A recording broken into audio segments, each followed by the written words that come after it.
Assalomu alaykum. Antiqa Rusiya kanali muxlislari va tinglovchilari. Mana men kanalda 7 marta maqola yozdirdim. Menga qilinayotgan nohaqliklar, tazyiqlar to'g'risida. Bugun men e'lon qilayotgan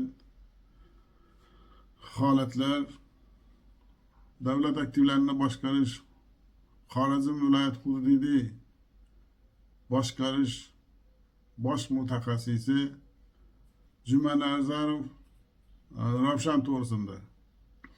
Jumanazarov Ravshan Xorazm viloyati tergov boshqarmasida mening ishim bo'yicha xulosalar taqdim qilib, bir qancha menga nisbatan nohaqliklar qilib, noto'g'ri xulosalar berib kelmoqda. Jumladan mana Xorazm viloyati hududiga tergov boshqarmasiga qilgan mutaxassis sifatida qatnashgan ishida mana tushuntirish xati beryapti. İsmini Rashid deb yozyapti. O'zini ismi Ravshan. Telefon raqamini boshqa shaxsning ma'lumotlarini ochiqlab, boshqa telefon yozyapti. Meni fikrimcha bu yolg'on xulosasiga Rashid degan ismga chora ko'rib bo'ladi, Ravshanga ko'rib bo'lmaydi. Shu uchun ismini o'zgartiryapti. Axir bu xodim pasporti bilan kelishi kerak emasmidi? Tergov boshqarmasiga. Pasportdan yoziladi-ku bu narsa. Ish qilib ismini Ravshan bo'lsa-da Rashid deb o'zgartirib, telefon raqamini boshqa shaxsning telefon raqamini aytib, tergovni chalg'itib kelmoqda va noto'g'ri xulosalar berib kelmoqda bizlar to'g'rimizda. Mana yana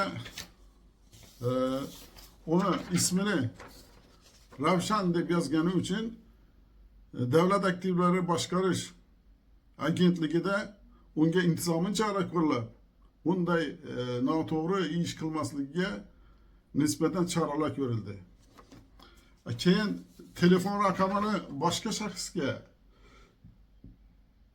taalluqliligi to'g'risida ichki ishlar tekshirishlar o'tkazib, Jumanazarov Ravshanga emas, Qalandarov Umurbekka tegishli deb mana dalolatnoma tuzib, boshqa shaxsni shaxsiy ma'lumotlarini ochiqlagan to'g'risida faktlar keltirdilar.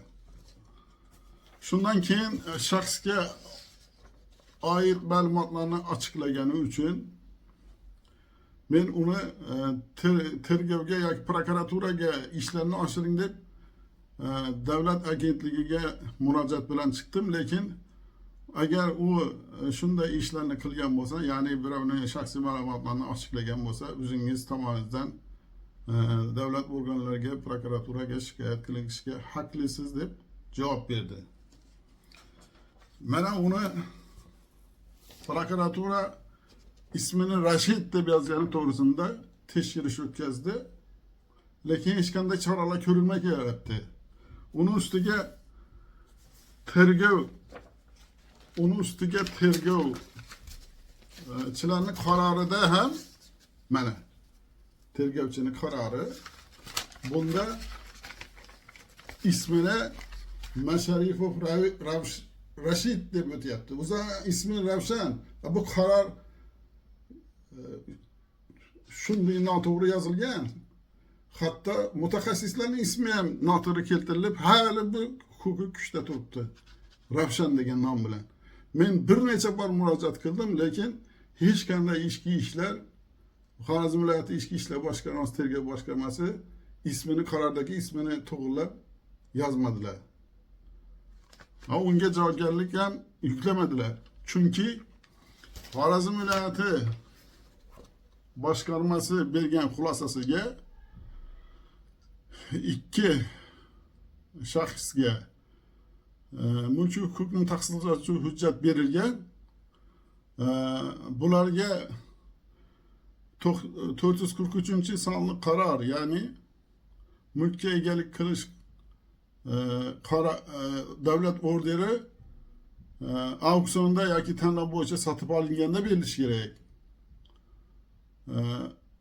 Bularga auksion yoki tanlov bo'yicha sotilmagan bu qoidani bularga qo'llab bo'lmaydi deb mutaxassisning bergan, ya'ni Masharipov Ravshanning bergan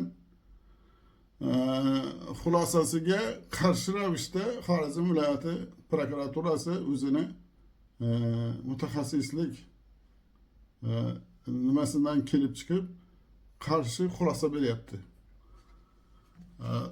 Bu qonunga zid, ya'ni qoidani qo'llab bo'lmaydi. Davlat orderi faqat auksionda yoki tanlov bo'yicha sotib olinganda berilishi kerak. Chunki Vazirlar Mahkamasining 443-sonli qarorida 6-ilovasida, mana 6-ilovasi, 6-ilovasida tanlovda yoki auksionda g'olib chiqqanlarga order beriladi.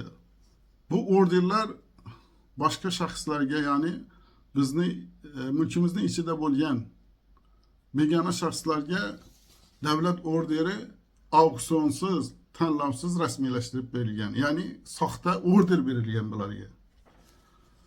Shunday bo'lsa-da,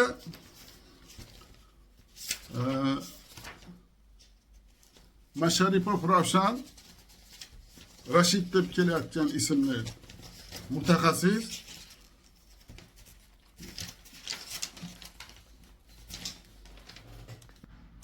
shunday bo'lsa-da, mutaxassis Masharipov Ravshan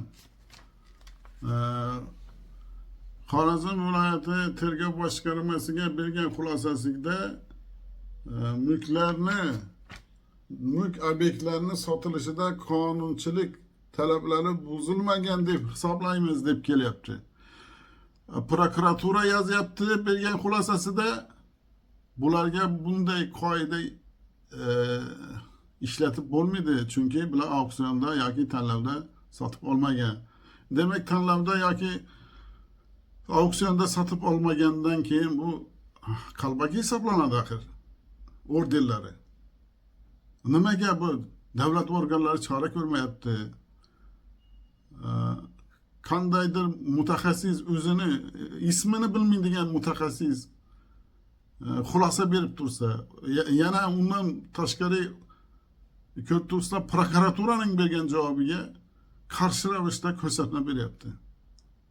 Bunga kim chora ko'radi?